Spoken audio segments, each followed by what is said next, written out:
Physics 30, so you should have done your reading.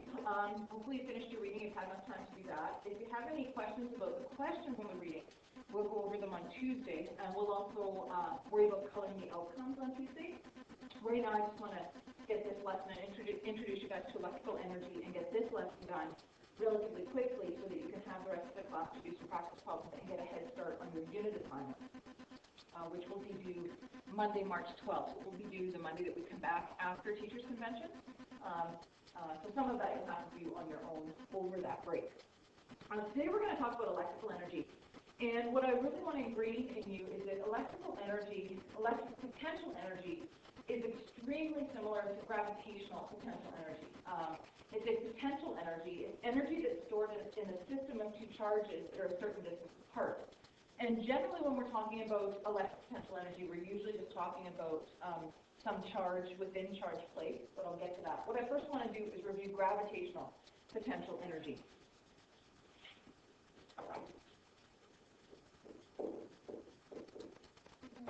Okay, that's going well.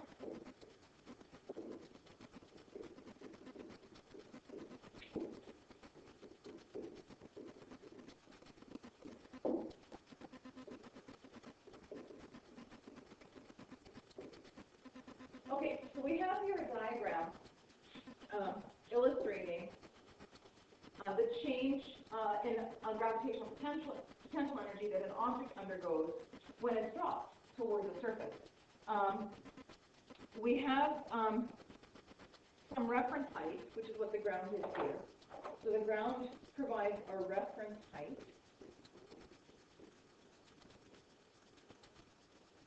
The smartboard isn't picking up the letters very well.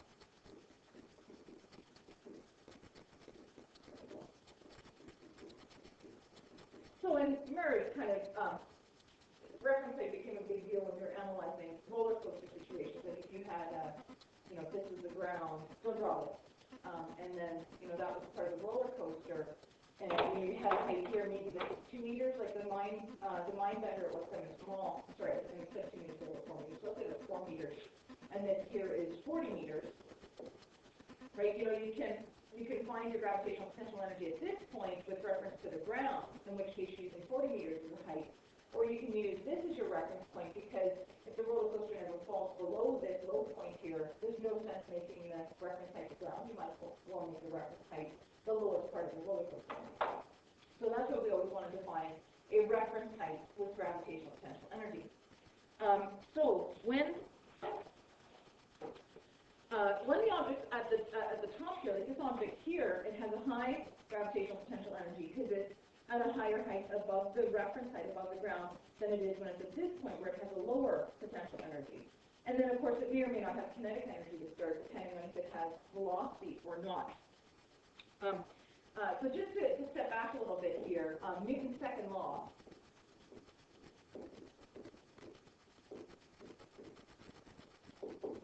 states that if a force acts on an object, it will accelerate.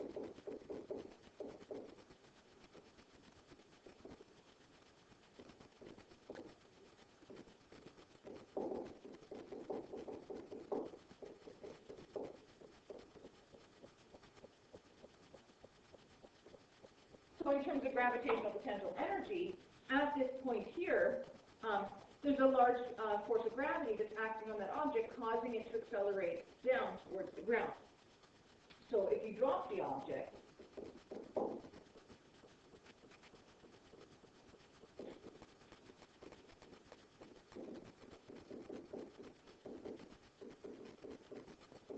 it'll accelerate down due to the force of gravity.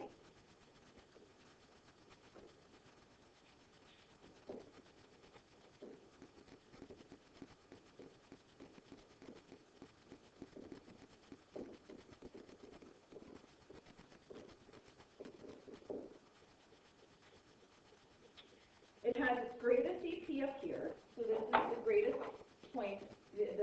In this particular diagram, it has the greatest gravitational potential energy at the top, and as it falls down there, EP is converted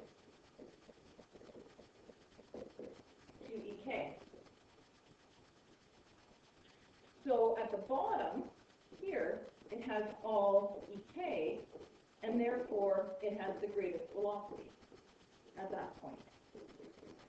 Right? It's accelerated down from some initial velocity, which may or may not be zero, to some higher velocity at the bottom. If you want to move it the other way, I'm just going to kind of draw a line here so I don't move at the bottom. To move from low EP to high EP,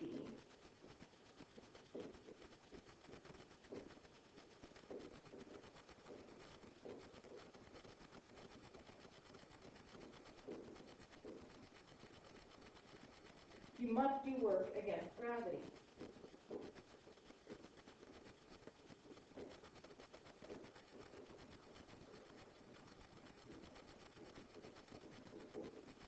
And so remember, we have the formula for that work is equal to the force times distance, right? Where your force is going to be whatever force of gravity, whatever the force of gravity is, given that you're pushing it up against some gravity through some height.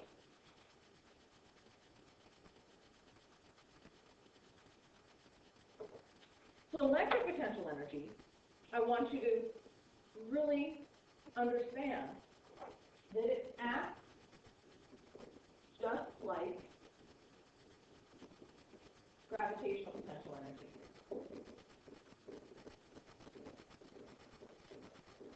It's just a different kind of potential energy, but it's still based on where an object is in relation to some other charge. And it can move from a position of high electric potential to low electric potential, or vice versa if you do work. So what we have here is we have parallel plates. Right? These are parallel plates.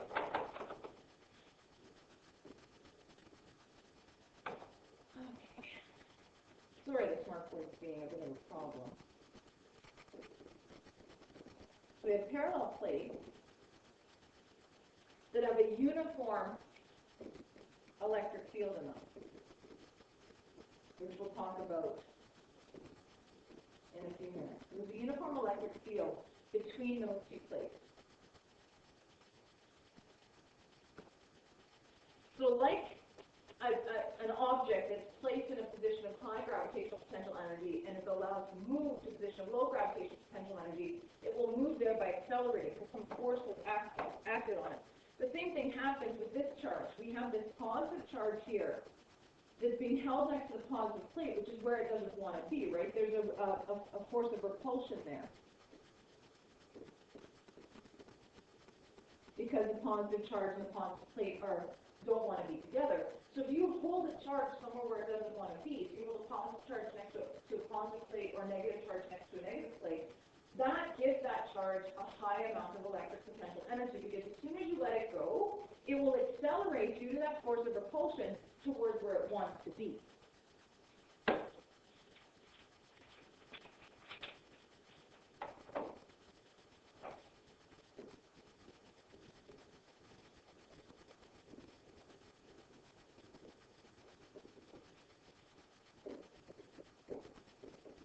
The charge placed in an electric field will accelerate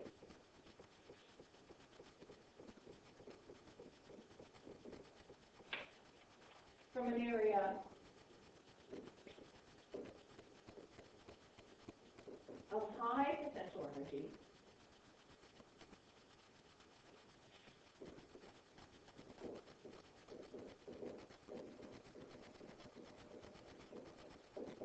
to low potential energy.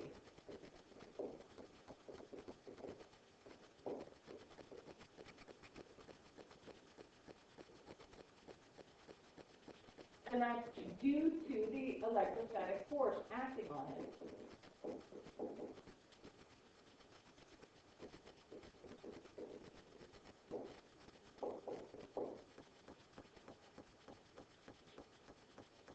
And along the way, as it's accelerating from this position of high potential energy to a position of low potential energy, we have electric potential energy being converted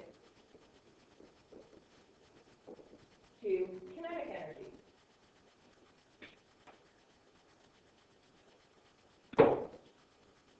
Much like gravitational potential energy being converted to kinetic energy. So the calculations are going to look the same. We're just using a different formula because we find electric potential energy a different way than we find gravitational potential energy. But the calculations and the analysis of the situation is very similar. And like with the gravitational potential energy, to move from a position of low potential energy to high potential energy, you have to do work.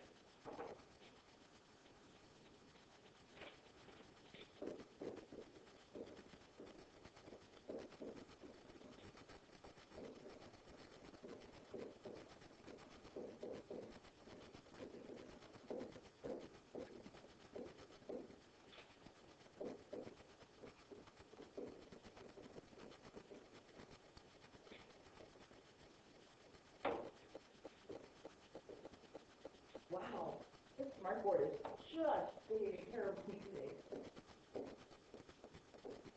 Okay, but this time, instead of doing work against gravity, you're doing work against the electrostatic force. Right, so we can now take this positive charge that's down here and move it to a position of high potential energy, but we have to do work. Work is still force times distance to get it there, but then the force that we talk about in that formula is now not going to be gravitational force, it's going to be electric force. So whenever you move a charge against an electrostatic force, so you push together against repulsion, or you pull apart against traction, then you're doing work. So the charge experiences a gain in electric potential energy. The work done to move a charge is equal to the change in the electric potential energy of the charge. So if we just want to combine some formulas here, we know that work is force times distance, and we know that electrostatic force is field times charge. And what I'm doing to get that formula there is, remember this formula, which is the test charge formula for electric field strength, right? It says that electric field is Fe over Q. So we're just rearranging that to say that Fe is equal to E times Q, field times Q. When we're talking about charge plates, we never use electric field is KQ over R squared. Or the electric force is KQ1, Q2 over R squared, because we're only ever dealing with a single charge in this case, and charged plates, and that Fe equals KQ1 and Q2 over R squared is for point charges only. So if we combine this, okay, what I'm going to do is I'm going to take this electrostatic force and plug it in that formula for force. We get that work is equal to field times charge times distance. And we'll use that. We're gonna use that formula in the few days to come, pretty much the rest of the unit when we're talking about how charges behave in between parallel plates. And work in this case is equal to a change in electric potential energy.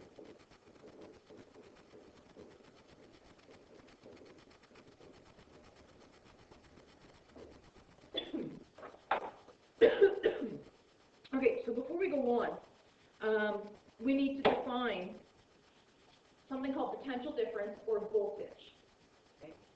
And the potential difference for the voltage between 2 points is the change in the potential energy per unit charge.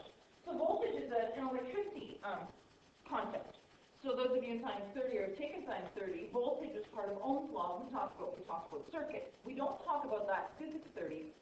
But we talk about how voltage is the change in electric potential energy that a charge has undergone. So the potential difference or voltage between 2 points is the change in the potential energy per unit charge. So it's basically how much work must be done per coulomb of charge. And so our formula for that is that voltage is equal to change in energy over charge. And now, while we're here, let's get a few things straight. A capital V with no vector symbol is voltage. Okay, and that's measured in volts. A capital E, with or without the change, the delta in front of it, but with no vector symbol, is energy. And that's measured in joules. We want to be able to keep those straight from velocity, which is a lowercase v with a vector symbol, that's measured in meters per second, and electric field, which is a capital E with the absolute value signs and a vector symbol,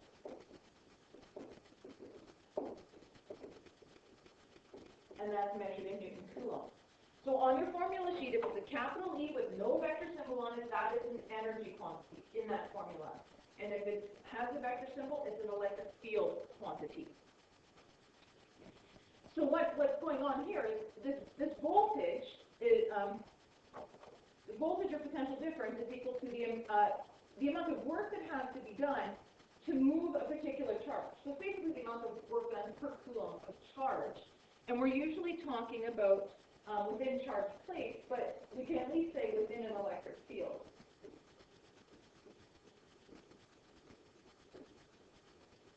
And I'll just define the variables in this formula quickly here. V is voltage, and the unit for voltage is volts. E is energy, and as I already stated, the unit for energy is joules, and Q is charge, and the unit for charge is coulomb. The total electric potential energy at any point may change, but the potential difference at that particular point will always remain the same. So potential energy can change, but the potential difference that a charge moves through, or that a charge experiences at that point will not change. So we'll just do a couple simple examples. All the formulas we're going to talk about today are fairly straightforward and simple. How much work must be done to increase the potential of a charge of 3.0 times 10 to the negative 7 coulombs by 120 volts? So we want work, which is equal to a change in energy. That's what we're looking for. We have charge, which is 3.0 times 10 to the negative 7 coulombs, and we have voltage, which is 120 volts. So voltage is change in energy over charge. Work is equal to change in energy, which is equal to voltage times charge, which will be 120 volts times 3.0 times 10 to the negative 7 coulombs, and that gives us 3.6 times 10 to the negative 5 joules. Rather simple formula to use. The thing that's going to be tough is recognizing the difference between potential difference or voltage and electric potential energy.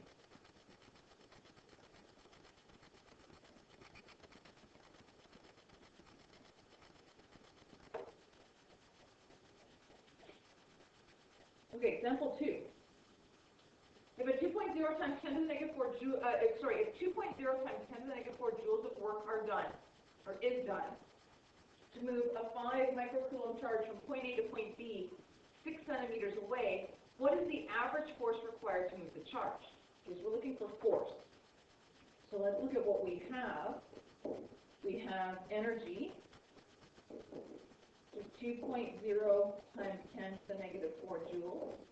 We have our charge, which is 5.0 times 10 to the negative 6 coulombs, micro, and we have our distance, 0.060 meters.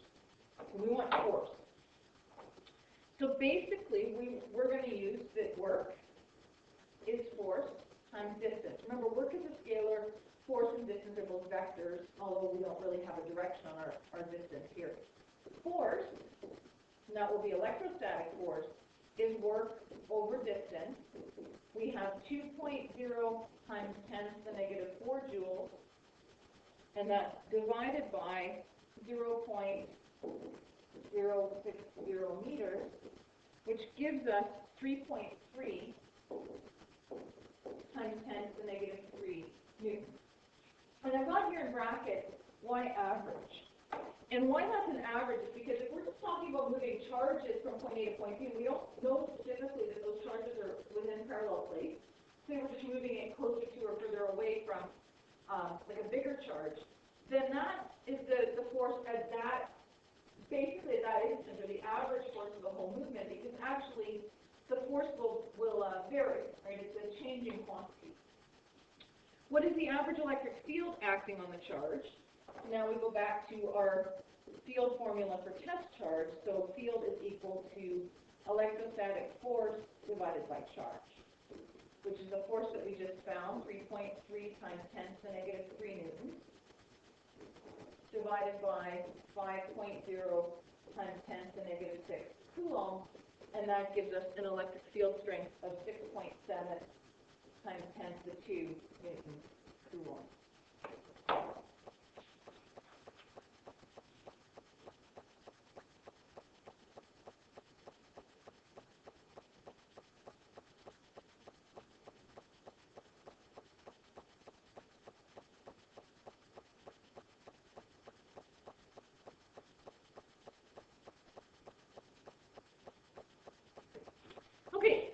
I mentioned, I briefly alluded at the beginning to the fact that we're going to be talking about parallel plates. And now what we want to do is talk about parallel plates, because pretty much the rest of this unit now, we're talking about how charges move within those parallel plates, like what kind of motion they go under. And I see I'm missing some stuff here.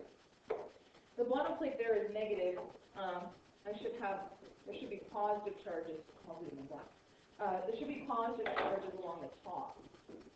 Right, and notice that the field lines are drawn on this field. An electric field is defined as the way a positive charge would go.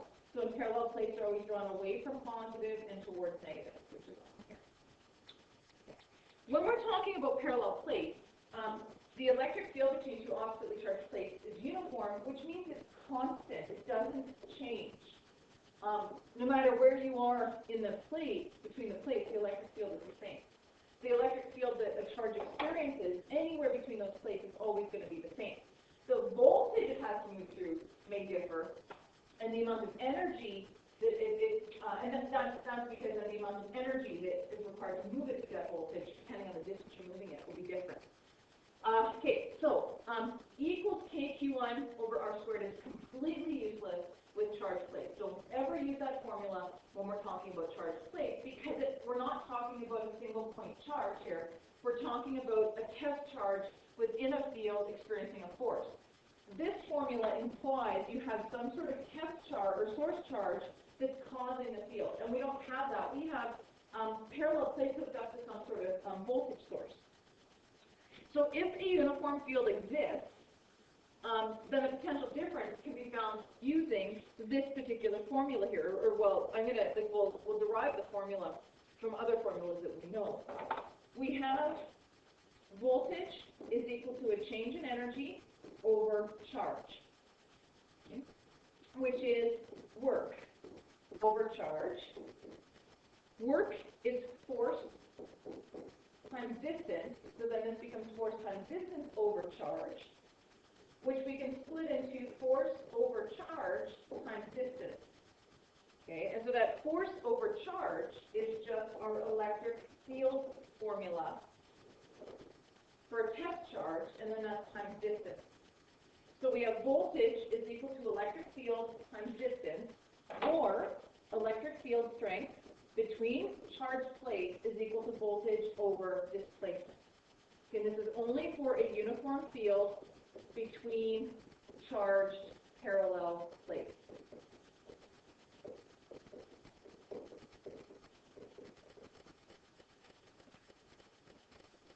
And in this formula, E is uniform electric field in Newton Coulomb or volts per meter, right? Volts divided by distance is volts over meter. So V is potential difference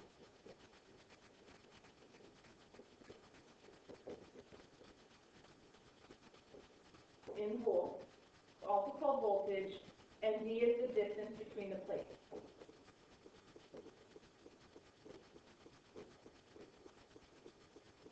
In meters. Okay, and so electric field can be expressed in both Newton coulombs or in volts per meter. So I'm just going to quickly show you a little unit analysis here that shows that these are the same units. Remember, if I'm going too fast, just pause the video and catch up, and you guys can go backwards and forwards in the video as much as you need to. Okay, so we have 1 volt over 1 meter. Okay, so that's our electric field strength that we're talking about here. So our units are volts over meters. A volt we can write as a joule per coulomb. So we have 1 joule per coulomb over 1 meter.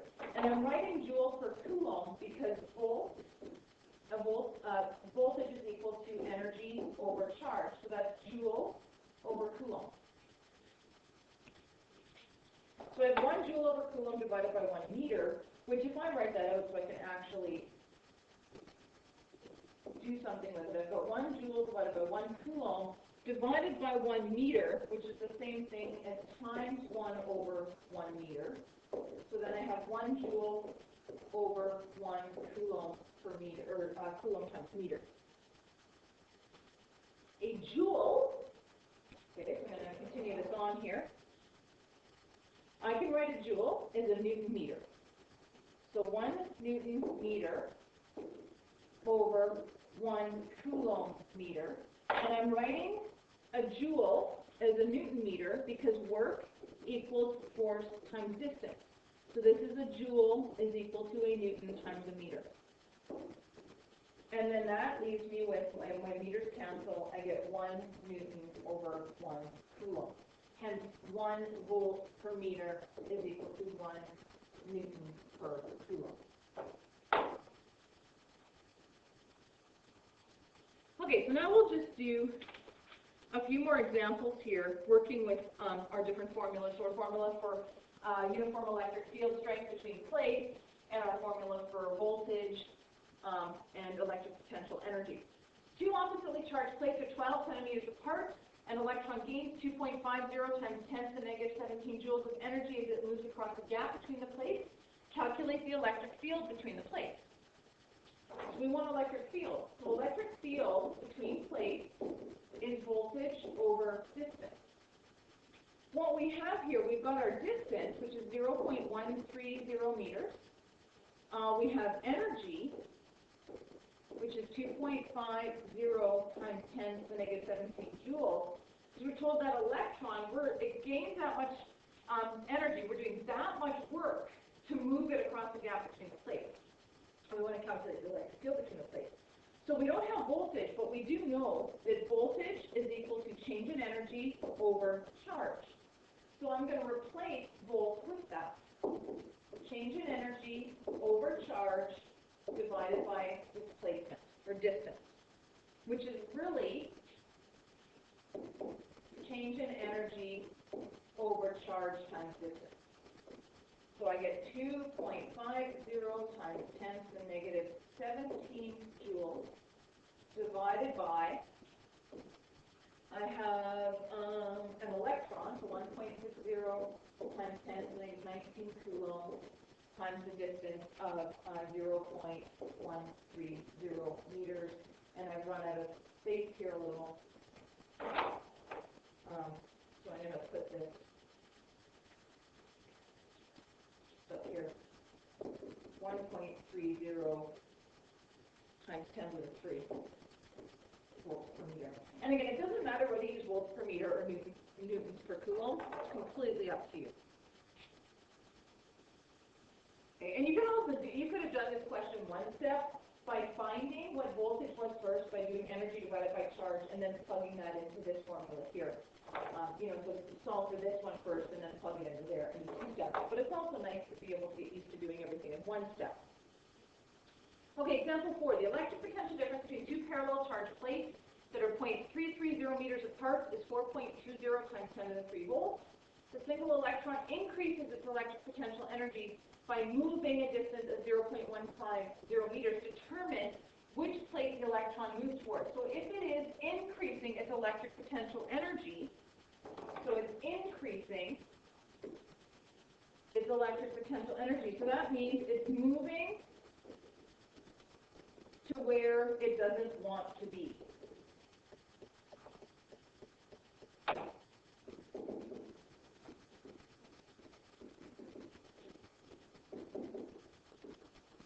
So that means to the negative plate. Right? We're pushing it closer to the negative plate, which is how it increases its potential energy. So it's lifting something up against gravity. Then we want to know the potential difference through which the electron moves. So we want voltage. And what we know here is the distance between the plates is 0.330 meters.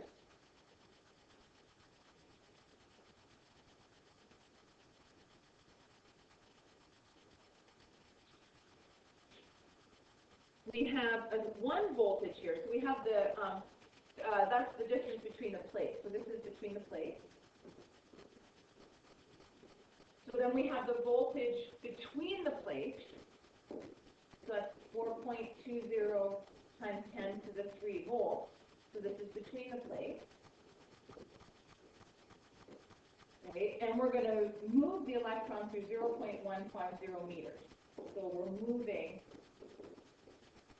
electrons through that distance. Okay, so what we're actually working with here is that the electric field between those plates, right? Electric field is voltage over distance. This is a constant. Okay. So if we find what that is using the voltage between the plates and the distance between the plates, so 4.20 times 10 to the 3 volts over 0.330 meters, okay, and that's going to give us an electric field strength of, I didn't write it down because I did this a different way, which I'll show you in a second.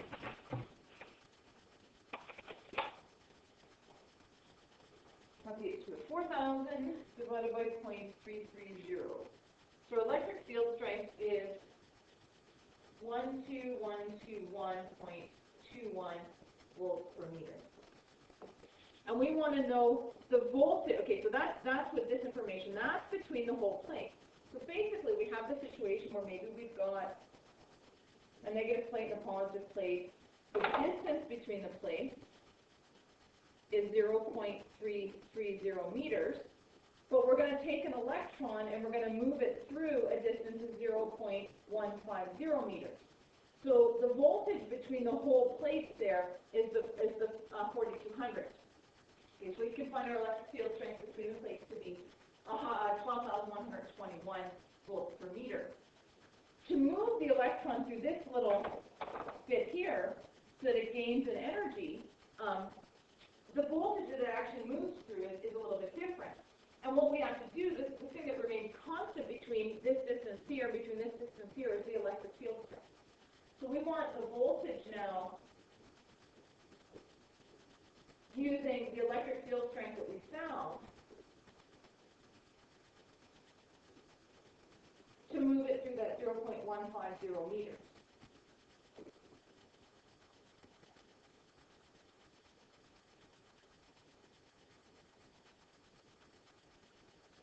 Oh, and I did that wrong. That's 4,200, because this one here is wrong.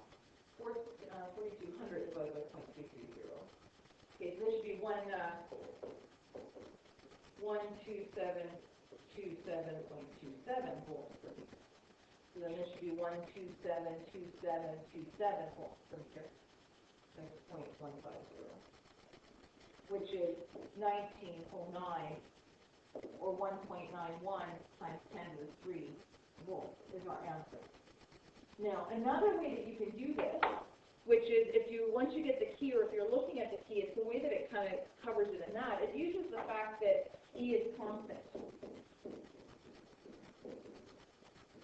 So that means the voltage between the plates divided by the distance between the plates should be equal to the voltage that the electron moves through divided by the distance that the electron moves through. And you've got equivalent fractions here. So we have 4,200 volts over 0.330 meters equals the voltage that the electron moves through over 0.150 meters. And you will still get 1.91 times 10 to the 3 volts. But you've skipped some steps. You saved yourself some time with calculating. So it's up to you which one you want to do there. Okay, the last thing that we want to talk about, and again, this becomes an important thing throughout the whole rest of the course, is electron volts. Electron volts is just a different unit for energy.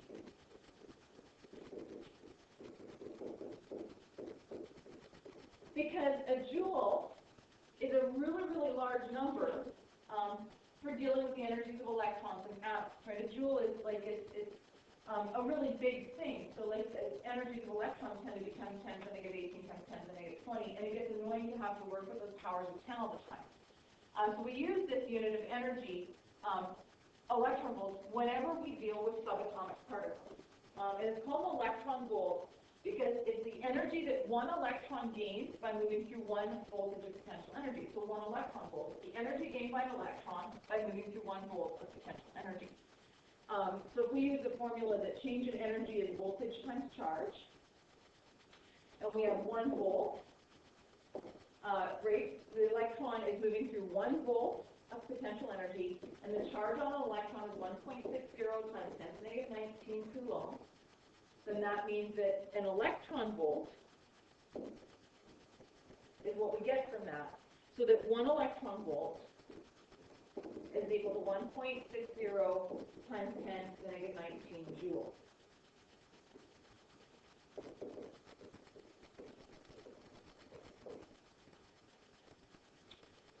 The thing about electron volts is it's not a metric unit. I've got all kinds of weird capitals here. This should not be a capital, and this should not be a capital for that reason. It's not a metric unit, so especially when you're using it in like kinetic energy formulas and things like that, you have to convert electron volts into joules before they're used. So for example, example 6 here, a proton has a kinetic energy of 3.50 electron volts. How fast is it traveling? So we have our energy in electron volts, 3.50 electron volts. We are going to times that by 1.60 times 10 to the negative 19 joules per electron volt to get it into joules. Okay, and that gives us 5.60 times 10 to the negative 19 joules. By the way, this is on your formula sheet underneath the section that says constants. So we also know that the charge on a proton is 1.60 times 10 to the negative 19 coulombs, and the mass of a proton is 1.67 times 10 to the negative 27 kilograms. And we want to know how fast it's traveling. So if we want to know how fast something is moving and we have the energy, then what we have here is kinetic energy. So velocity is equal to the square root of 2 times dk over m, which is 2 times 5.60 times 10 to the negative 19 joules divided by 1.67 times 10 to the negative 27 kilograms. And that is equal to 2.59 times 10 to the 4 meters per second. Okay, it took a little longer with that than I wanted to, but that's still okay. You should have some time to do a few practice problems and or just jump right to the unit assignment. The problems that I'm giving you here, I'm just giving you a few kind of easy ones to look at from your textbook, just practice problems, because we're actually going to kind of put all this stuff together tomorrow. We're going to look at conservation of electric energy. So these are all practice problems to do. So we have page 561, numbers 1 and 2, page 563, number 1, page 565, numbers 1 and 2, page 566, numbers 1 and 2, and page 568, numbers 1 and 2. Work on a few of those, and then, like, just so that you're getting the hang of them, especially probably the ones towards the end, which will be a little bit more difficult than these ones. These ones are kind of just using your voltage and energy formulas. And I'll see you guys tomorrow.